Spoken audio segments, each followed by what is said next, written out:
भवतु सब मंगलम। साधु साधु साधु। तो चलो आज के बीते हुए दिन के बारे में बातचीत कर ली जाए। मम्मी आज सबसे पहले हम बताएंगे। हमारे ग्रेट चाचू की वजह से हमारा दिन भी ग्रेट अमेजिंग था। चाचू आपको याद है हमें इन स्विंग बॉल डालने की प्रैक्टिस सिखाई थी। हम यहाँ पे सिर्फ इन स्विंग सीखना चाहते तो आप बहाने बना रहे हो। हमें आपसे कोई बात नहीं करनी। वाह बड़े मेरे टाइगर, बेटा चाचू का पेज तुम चाचू पे ही फेंक रहे हो हैं? अब बेटा देख रहे हैं ब्लैकमेल करना बहुत सीख गए हो और उसके साथ साथ तुम्हारी कैची जैसी जबान भी चल रही है। कहाँ सीख रहे हो ये सब? चाचू आप सिर्फ नेतागिरी करो। वीरू तुम्हारी तो किस्मत ही खराब है जो तुम्हें से गिरगिट वाले चाचू मिले। ओ ले ले ले ले ले ले बेटा मेरा टाइगर, गुस्सा हो गया। अरे सिखा देंगे यार वीरू भैया, आओ आपको इन स्विंग आउट स्विंग दोनों सिखाते हैं। लो बल्ला और चलो सीधे सीधे। ठीक है। आज उसने क्या कमाल कर दिखाया। क्या बात है। ऐसा का कमाल कर दिया भाई। हमारे स्पोर्ट्स सर को हमारी कमजोरी का पता चल गया तो उन्होंने बॉलर से कहा वीरू को इन स्विंग बॉल डालो। हमें चाचू की टीचिंग हमेशा याद रहती है तो आज हमने सबको धो डाला। अरे वाह। और छोटी अम्मा तुम बताओ तुम्हारा कैसा दिन था? हमारा दिन तो अच्छा ही था। हमारा दिन भी नॉर्मल ही था। हाँ जीजू हमारा भी दिन काफी नॉर्मल था। रियाज किया, प्रैक्टिस की, दैट्स इट। कुछ ज्यादा खास नहीं था। लेकिन हमारा आज का दिन नॉर्मल नहीं था। है भाई? क्यों, क्या हुआ? अभी कॉलेज में और भी यूनियन एक्टिव है और उन्हें हमारा चुनाव में खड़े होना और इतना सपोर्ट मिलना हजम नहीं हो रहा। और पिछले कुछ दिनों से ना भैया वो हमारे सपोर्टर्स को धमकी भी दे रहे हैं और आज तो बात कुछ ज्यादा ही बढ़ गई। मतलब फिर से मारा मारी? अरे भाई मारा मारी होती तो बात तो वहीं खत्म हो जाती। हमारे कॉलेज के पुराने प्रेसिडेंट ने सीधा सीधा आके हमें धमकी दिया है कि अब है तुम अपना नॉमिनेशन वापस ले लो। ऐसा क्यों? लेकिन अभी वो चाहते हैं कि उनके यूनियन का ही कोई कैंडिडेट जनरल सेक्रेटरी बने। और वैसे भी ना विश्वविद्यालय में कुछ करते नहीं है, सिर्फ गुंडागर्दी करते हैं और बदमाशी करते हैं और कोई प्रोफेसर खुश भी नहीं है उनसे। अब है हम बता रहे हैं उन लोगों से भिड़ना ठीक नहीं है। ठीक है अब है भिड़ जाओ उनसे। तुम्हारी भाभी ठीक कह रही हैं। अन्याय करने वाला जितना गलत होता है ना उससे ज्यादा गलत होता है अन्याय सहने वाला। और वैसे भी भैया हम लोग स्वतंत्र देश के नागरिक हैं। संविधान ने मौलिक अधिकार जितना उनको दिया है उतना ही मौलिक अधिकार हमको भी दिया है। तुम फिर काहे किसी का जाति से भाई? विरोध होना चाहिए और तुम विरोध करो, हम तुम्हारे साथ हैं। ठीक कह रहे हैं भैया। वैसे भी गांधी जी भी ताकत और अंग्रेजों के सामने झुके नहीं थे, जबकि उनके पास उतना अधिकार भी नहीं था जितना हमारे पास है आज। सही बात है। और गांधी जी ने विरोध जरूर किया था लेकिन मारा मारी, खून खराबा ये रास्ता नहीं चुना था। तुम भी ऐसा ही कोई रास्ता चुनो लेकिन झुकना मत। अब है हम बिल्कुल नहीं झुकेंगे, आप जरा भी चिंता मत करिए भैया। बिल्कुल, हाँ। धूल चटा देंगे उन सबको, ये हमारा एकदम। वादा है आप लोगों से। गुड, बहुत बढ़िया। वैसे हमारा दिन भी काफी अच्छा था, बहुत मजा आया। वेदी वीरू होमवर्क टाइम, जाओ दोनों होमवर्क करो। जाओ जाओ जाओ जाओ। चलो। टीवी के लिए हंसते हंसते जाओगे। और विजय जी आप दर्शकों के मेल्स पढ़ लीजिए। अरे हम तो दर्शकों के ईमेल और मैसेज पढ़ लेंगे, लेकिन जाते जाते फिर से हम कहना चाहते हैं नेताजी झुकना नहीं। अगर तुम झुक गए तो मंजिल पहुंचने से पहले रुक गए। ठीक है, हम तुम्हारे साथ हैं नेताजी, संघर्ष करो। हमारे प्यारे ZTV के दर्शकों को हमारा परिवार की तरफ से प्यार भरा नमस्कार। हमारे प्यारे दर्शकों, अब वो समय आ गया है कि हम आपके भेजे हुए मेल और मैसेजेस को पढ़ के आपको सुनाएं। तो चलिए देखते हैं आज वो पहले कौन शख्स हैं जिन्होंने हमारा परिवार को मेल और मैसेज भेजा है। जी हाँ, तो आज का सबसे पहला ईमेल हमें भेजा है लखनऊ उत्तर प्रदेश से वंदना जायसवाल जी ने। वंदना जी, आपने लिखा है सारेगामापा में आपने जो जिगर सर के स्ट्रगल की कहानी दिखाई वो दिल को छू लेने वाली थी। उनकी और सचिन सर की दोस्ती का सच जानकर हमको बहुत अच्छा लगा। आप बीच बीच में ऐसी कहानियां दिखाते रहिए। जी वंदना जी, सारेगामापा में आपको जिगर सर की कहानी अच्छी लगी, ये सुनकर हमको बहुत अच्छा लगा। हम आपका ये सुझाव सारेगामापा की क्रिएटिव टीम को फॉरवर्ड कर रहे हैं। आप देखते रहिए ZTV और भेजते रहिए अपना बहुमूल्य सुझाव। बहुत शुक्रिया आपका। अगला मैसेज हमें भेजा है मोगा पंजाब से सुखदीप सिंह जी ने। सुखदीप जी, आपने लिखा है हमें ZTV के 2 शो जागृति और वसुधा काफी अच्छे लग रहे हैं, लेकिन आपके कुछ शो बहुत स्लो हैं। वही बात बार बार दोहराई जाती है, थोड़ा स्पीड बढ़ाइए। सुखदीप जी, सुझाव भेजने के लिए आपका बहुत बहुत शुक्रिया। आपको ZTV के शो जागृति और वसुधा बहुत अच्छे लग रहे हैं, ये जानकर के हमको बहुत खुशी हुई। और जहां तक बात है शो के स्पीड की, तो हमारा आपसे ये अनुरोध है कि आपको जो भी शो का स्पीड स्लो लग रहा है उनका नाम बताइए। ZTV की क्रिएटिव टीम उस पर जरूर काम करेगी। और सच में एक ही बात अगर बार बार दोहराया जा रहा है तो उन्हें बंद करने की भरपूर कोशिश की जाएगी। आप ZTV के सभी शोज देखते रहिए। आपका बहुत बहुत धन्यवाद। अगला ईमेल हमें भेजा है भोपाल मध्य प्रदेश से श्रीमती पूजा सेठ, ऋचा सेठ और उनके पूरे परिवार ने। पूजा जी, आपने लिखा है, हम सबको हमारा परिवार कार्यक्रम बहुत अच्छा लग रहा है। हम आपको भोपाल आने का निमंत्रण देना चाहते हैं, जिससे हमारा और आपका परिवार चाय पर चर्चा कर सके। पूजा जी, सबसे पहले हमारा परिवार की तरफ से आपको और आपके पूरे परिवार को दिल से बहुत बहुत धन्यवाद। और आपको एक बात हम बता दें, हम चाय के बहुत शौकीन हैं। अगर आप चाय का हमको निमंत्रण देंगे ना, तो हम फटाफट भोपाल जाने का कार्यक्रम बना लेंगे। वैसे जीटीवी की रिसर्च टीम हमारा परिवार की यात्रा का कार्यक्रम बना रही है। हम आपका यह निमंत्रण जीटीवी की रिसर्च टीम को फॉरवर्ड करने के साथ साथ उनसे हम रिक्वेस्ट भी करेंगे कि हमारा परिवार के भोपाल प्रवास के समय आपके घर का भी प्रोग्राम जरूर बनाए। बहुत शुक्रिया आपका। अगला ईमेल हमें भेजा है पुणे महाराष्ट्र से गौस मियां सैयद साहब ने। गौस मियां जी, आपने लिखा है, आपके सारे शोज में डबल पार्टनर क्यों होते हैं? 2 वाइफ, 2 हस्बैंड, 2 पार्टनर, ये सब बहुत निगेटिव और फेक लगता है। थोड़ा रियल दिखाइए, जैसे भाई बहन की बॉन्डिंग या फिर उनका मनमुटाव। आजकल लोग अपने बूढ़े माँ बाप को भूल जाते हैं, उस पर कहानी बनाइए। आप ये भी दिखा सकते हैं कि कैसे जीवन की दोनों इनिंग खेलनी चाहिए, या फिर ऐसा कोई शो जिसे देखकर 50 साल के ऊपर वाले लोग भी एंजॉय कर सके। वाह गौस मियां साहब, आपका सुझाव पढ़ के हमारा मन जो है गदगद हो गया। जी टीवी का काम अपनी कहानियों से समाज में जागृति लाना भी है। हम आपका ये सुझाव जी टीवी की क्रिएटिव टीम और रिसर्च टीम को फॉरवर्ड कर रहे हैं, और हमको पूरा विश्वास है कि वो इस पर गंभीरता से शीघ्र ध्यान देंगे। जहां तक 2 पार्टनर की बात है, तो हो सकता है वो किसी एक शो की कहानी हो सकती है। हो सकता है उस शो के प्लॉट में वो ट्रैक फिट बैठ रहा हो, क्योंकि जी टीवी की रिसर्च टीम हमेशा आप दर्शकों का सुझाव लेती रहती है, और आप दर्शकों के सुझाव के आधार पर ही नए नए ट्रैक बनवा जाते हैं। बहुत बहुत शुक्रिया आपका। देखते रहिए जी टीवी। अगला ईमेल हमें भेजा है पानीपत हरियाणा से सोनिया गर्ग जी ने। सोनिया जी, आपने लिखा है, जागृति सीरियल में बचपन पर ज्यादा टॉर्चर मत दिखाओ, उससे निगेटिव मैसेज आता है। और इस बार सारेगामापा में चेतन की परफॉर्मेंस ने दिल जीत लिया। आपने हमारा परिवार को ईमेल भेजा, उसके लिए आपका बहुत बहुत शुक्रिया। और जहां तक जागृति शो में बचपन पर हो रहे टॉर्चर की बात है, तो हम आपकी ये शिकायत जागृति शो के साथ साथ जी टीवी के क्रिएटिव टीम को फॉरवर्ड कर रहे हैं, और हमको पूरा विश्वास है कि वो इस पर जरूर ध्यान देंगे। हमारे प्यारे जी टीवी के दर्शक, जैसा कि आप भी जानते हैं और हम भी, आप सभी के साथ अब तक का ये सफर बेहद ही खूबसूरत रहा है, और आशा करते हैं कि आगे भी ऐसा ही रहे। और ये जानकर के और भी आपको खुशी होगी कि ये आपकी और हमारा परिवार की जीत है, क्योंकि आपके द्वारा भेजे गए सुझाव, शिकायत और सराहना को निरंतर जी टीवी के क्रिएटिव टीम और रिसर्च टीम के साथ साझा किया है। और उन्हीं सुझाव को मद्देनजर रखते हुए जी टीवी ने एक नए शो का निर्माण किया है, जिसका नाम है बस इतना सा ख्वाब। और ये जानकर के आप और बेहद खुश होंगे, क्योंकि ये शो के ज्यादातर किरदार और इस शो की कहानी हमारा परिवार के दर्शकों के सुझावों की बुनियाद पर गढ़ा हुआ है। ये शो उन महिलाओं पर आधारित है जो महिला हर मुश्किल के बावजूद ही अपने सपने को जीने का हौसला रखती हैं। दुनिया हो या भारत, महिलाएं अपने मेहनत और जुनून से हर मुकाम को हासिल कर रही हैं। हाँ, कुछ महिलाओं को तो अपने परिवार का साथ मिलता है, और कुछ अपने अकेले दम पर आगे बढ़ रही हैं। लेकिन उन्हें जो ठान लिया, उनको बखूबी पूरा करना आता है। जी टीवी का नया शो बस इतना सा ख्वाब एक ऐसे माँ की जिंदगी की कहानी है, जो अपने पूरे परिवार की जिम्मेदारियों के साथ साथ उनके सपनों को भी पूरा करने का बीड़ा उठाती हैं। क्योंकि जब दिल से कोशिश हो, तो कोई भी ख्वाब अधूरा नहीं रहता। तो आइए आपको दिखाते हैं इस शो का प्रोमो। नाश्ता खाना सब रेडी है। मम्मी जी, आज काम का पहला दिन है। इस उम्र में अब रसोई संभालनी पड़ेगी। नहीं मम्मी जी, हमने सब रेडी कर दिया है। अब तो मिसेस की भी नेम प्लेट लगानी पड़ेगी। जरूर लगेगी, लेकिन आपके नाम के, अपने नए घर के बाहर। मम्मी, किसी ने भी आपको गुड लक नहीं किया ना? कोई बात नहीं बेटा, जिस दिन वो समझ जाएंगे, साथ आ जाएंगे। पूरे करने हैं उसे अपनों के सपने, लेकिन क्या साथ देंगे उसके अपने? बस इतना सा ख्वाब बहुत जल्द जी टीवी और जी5 पर।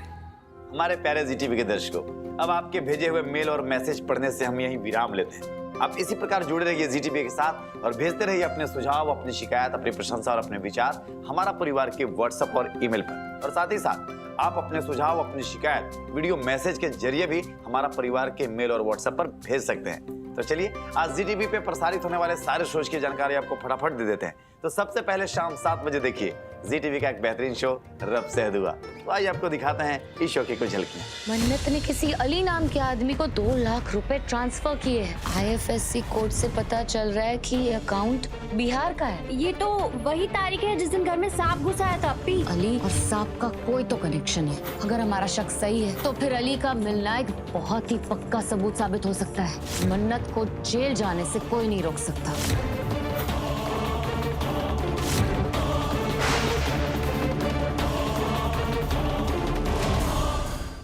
शाम 7:30 बजे देखिए शो कैसे मुझे तुम मिल गए। तो आइए देखते हैं इस शो की कुछ झलकियां। अकेले अब हम बस करना है।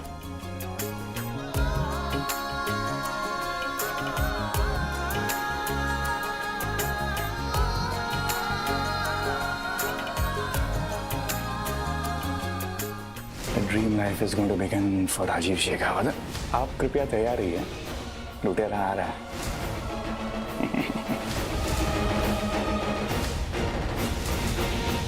रात 8 बजे देखिए जी टीवी का सबसे हिट शो भाग्य लक्ष्मी। तो आइए देखते हैं इस शो की कुछ झलकियां।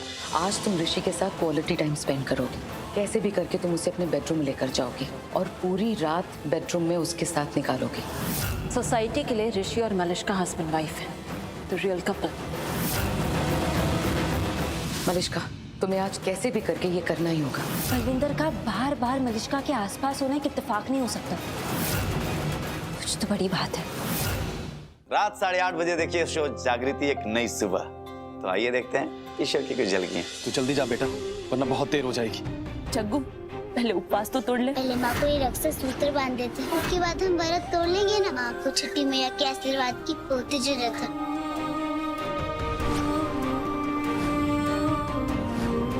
ये चित्तगल, how dare you?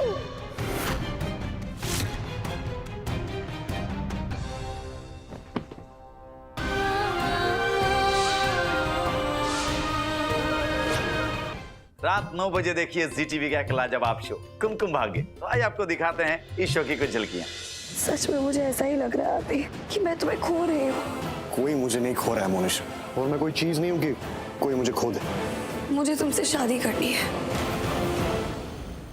जब उसे पता चलेगा कि उसका बॉयफ्रेंड साहिल जेल में है, अभी वो तुम्हें नहीं छोड़ेगी, किसी कीमत पर नहीं। वो तुमसे शादी करने के लिए फिर से आएगी।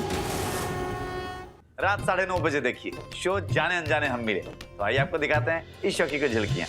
बुआ जी का आशीर्वाद लो, उनकी हाँ के बिना मेरी हाँ मायने नहीं रखती। जीती रहो, खुश रहो। बुआ जी, मेरा शगुन तो हो गया, अब कल इनके घर जाना है उन्नति के शगुन के लिए। दीदू, ये सब क्या है? तूने क्या किया ऐसा कि उन्होंने मुझे छोड़ दिया? आटा साटा। राघव से मेरी शादी के लिए हाँ।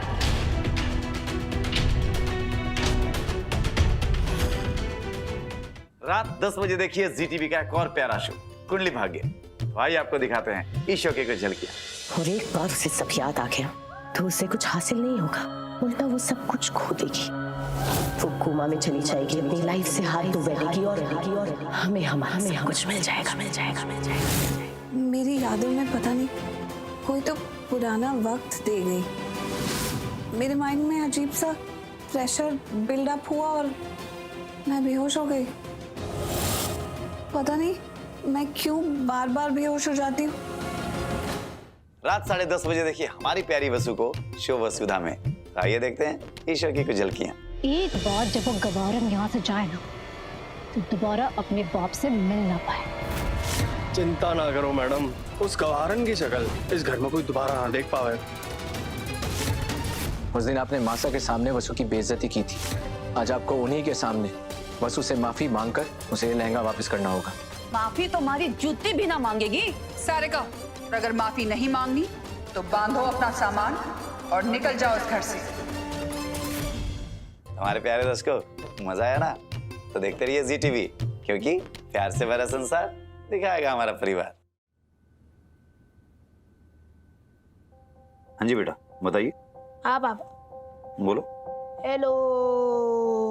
क्या हुआ? पापा हम बोर हो चुके हैं, सोच रहे कुछ लाजवाब करें। अभी हमने चाचू से मांगा था फोन गेम खेलने के लिए, लेकिन चाचू ने हमें फोन दिया नहीं। मौसी कथक कर रही है और उसके साथ गाना गा रही है और उसके साथ रील्स भी बना रही है, वो भी अपनी जीवन के मजे ले रही है। वेदी और मम्मी आरती आंटी के घर गए, वो भी पौने घंटे बाद आएंगे और आप यहाँ पर शादियाँ करा रहे। तो अब हम क्या करें? हम बोर होकर चकनाचूर हो चुके हैं। अब हम ये सोच रहे हैं कि हम क्या सोचें। ये तो समस्या है वीरो। और पापा मम्मी ने भी हमें कई बार ज्ञान दिए कि अगर हमारा दिमाग खाली होगा ना तो शैतान का वास हो जाता है, और हमें तो ये डर कि शैतान हमारे दिमाग में बस ना जाए बिना किराए दिए। हमारा आंखों का तारा, राज दुलारा, वीरू हमारा। एक बात पता है बेटा तुमको, अरे जो बोरियत होता है ना वो इंसान का दुश्मन होता है बेटा। और ऐसी स्थिति में ना कुछ नया करना चाहिए जिससे समय बर्बाद नहीं होता है। हाँ, और हमारा समय बर्बाद ना हो इसलिए हम कुछ प्रोडक्टिव करें, क्योंकि फिजूल की गतिविधियों में ना समय जाया न हो, है कि नहीं बेटा? पापा आपकी अनोखी और विशेष बातें बहुत ही बढ़िया है, पर हम करें क्या वो तो बताइए। एक काम करो, कुछ नया करो। जैसे कि आप बताइए। अरे हम तो कहते हैं कि किसी महापुरुष पर निबंध लिख डालो। और वैसे भी तुम्हारी मम्मी के पास कितनी सारी किताबें हैं यार, निकालो कोई किताब, पढ़ो कोई कविता, लिखो कोई कहानी। हाँ, और क्या है ना वीरू कि बच्चों का जो मन होता है ना बेटा, चंचल होता है, और मन स्थिर तभी होता है जब बच्चा जो है उसको काबू करना सीख ले। और काबू करने के लिए एक सही उपाय, कुछ पढ़ना, कुछ लिखना, कुछ नई नई बातें सोचना। जी पापा कोशिश करते हैं। हाँ, कोशिश करो बेटा, कोशिश करके देखो। और वैसे भी हरिवंश राय बच्चन जी ने क्या कहा था? क्या कहा था? ये कहा था कि लहरों से डरकर नौका पार नहीं होती और कोशिश करने वालों की कभी हार नहीं होती। ये बात वीरू, एक बार कोशिश करके देखो, तुम्हारे मन में जो बैठा हुआ बोरियत वाला शैतान है ना, अरे हमेशा हमेशा के लिए भाग जाएगा।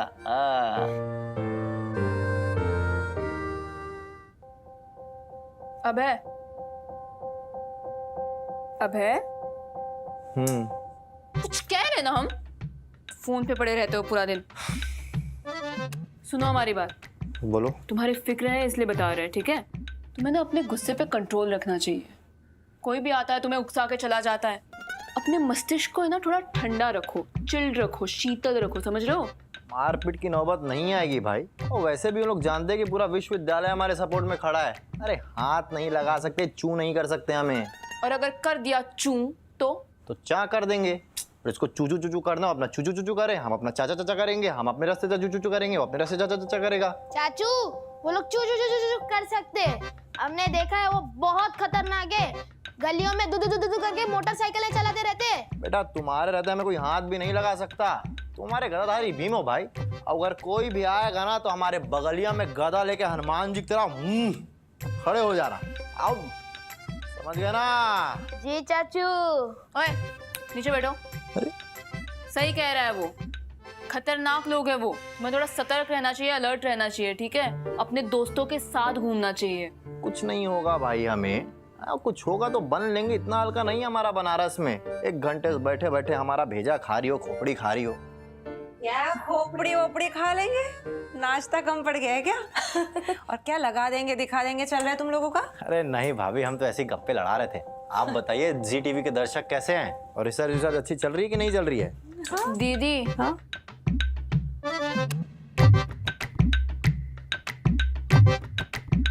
अच्छा वो बात। अबे सुनो। कहानी सुनाओगे?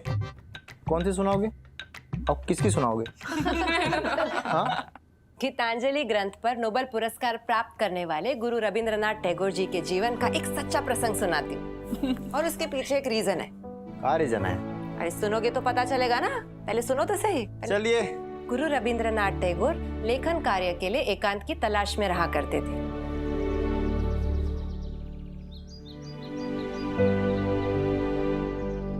एक बार उन्होंने एक घने जंगल के भीतर रात भर रहकर कविताएं लिखने का निश्चय किया।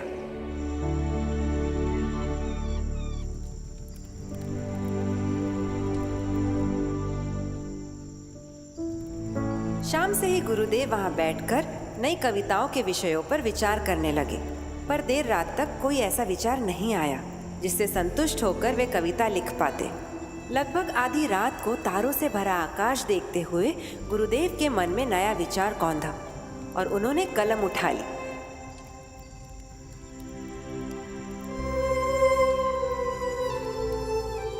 नई कविता अभी लिखनी आरंभ ही की थी कि रात के सन्नाटे को चीरती एक आवाज गूंजी।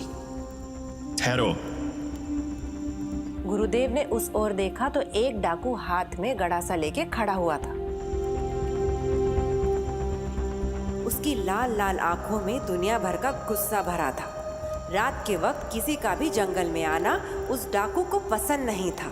उसने गुरुदेव पर गड़ासा तानते हुए कहा, अगर तू इस जंगल से जिंदा बचकर निकल गया तो तेरी तरह और लोग आएंगे जो मुझे पसंद नहीं, पर तेरी लाश आने वालों का हौसला तोड़ देगी, इसलिए मरने के लिए तैयार हो। उस डाकू की चेतावनी सुनकर भी गुरुदेव चिंतित नहीं हुए। डाकू की बात सुनी अनसुनी करते हुए गुरुदेव फिर से कविता लिखने में तल्लीन हो गए। इससे वह डाकू और ज्यादा गुस्सा हो गया। वह उन्हें मारने ही वाला था कि गुरुदेव ने कहा, भाई तुम मुझे मारना चाहते हो तो जरूर मार लेना, पर पहले मुझे कविता पूरी कर लेने दो। बहुत सुंदर भाव मेरे मन में उभरा है। अपनी बात कहकर वे फिर लिखने लगे। गुरुदेव के बर्ताव ने अन्यायी अत्याचारी डाकू को भी हैरत में डाल दिया, जबकि गुरुदेव कविता लिखने में ऐसे डूबे कि उन्हें याद ही नहीं रहा कि उनका हत्यारा पास खड़ा है। सुबह होने से पहले उनकी कविता पूरी हो गई और फिर उन्होंने आंख उठाकर डाकू की ओर देखा। भाई अब मैं खुशी खुशी से मर सकता हूँ, आओ मार दो मुझे। कहते हुए गुरुदेव ने गर्दन झुका दी।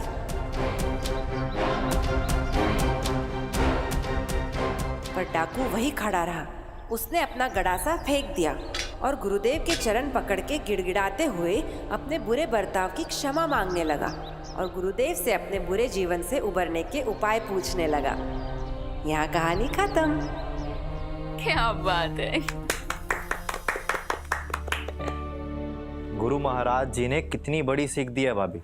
ना ही किसी से डरो और ना ही किसी को डराओ। इस एक वाक्य में पूरे संसार का सार छिपा है। आज से हम भी वादा करते हैं भाभी, आज से ना ही हम किसी से डरेंगे और ना ही किसी को डराएंगे। महापुरुषों का जीवन हमारे लिए एक आदर्श है, इसलिए हम हमेशा कहते हैं कि उन्हें पढ़ते रहो। उनके चरित्र से तुम्हें अपने कठिन जीवन पर हमेशा सहायता मिलेगी। जी टीवी के हमारे प्यारे दर्शकों, आज के लिए बस इतना ही, लेकिन कल हम फिर मिलेंगे इसी समय। और आपको तो पता है ना, हम आप सबसे बहुत प्यार करते हैं, तो आप अपने सुझाव, प्रशंसा और शिकायत हमें लिखकर भेजिए ना हमारा परिवार के व्हाट्सएप और मेल आईडी पर। और जुड़े रहिए जी टीवी के साथ, क्योंकि प्यार से भरा संसार दिखाएगा हमारा परिवार।